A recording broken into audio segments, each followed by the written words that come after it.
So, Coach Philip, kasi I really salute Seaman eh. Kasi partner ako ng Seaman. Pero alam nyo, mas nakaka-amaze ang story ni Coach Philip kasi pareho sila ng partner niya na OFW. And take note ha, siya yung unang nag-join, hindi siya, ang asawa niya. Pero ba't di ka kagad nag-join?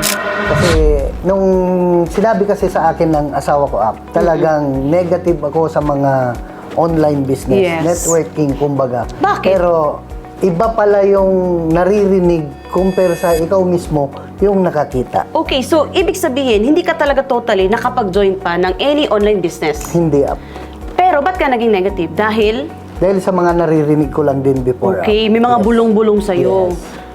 Then, Hanggang sa pinakita ng asawa ko na tama yung desisyon niya. Hindi yung pag-abroad yung itutuloy namin, kundi itong Elites Empire na online business na ginagawa namin ngayon. yes, and you know what? Right now, pareho na silang kumikita ng more than pa ng sinasahod nila sa pagbabarko.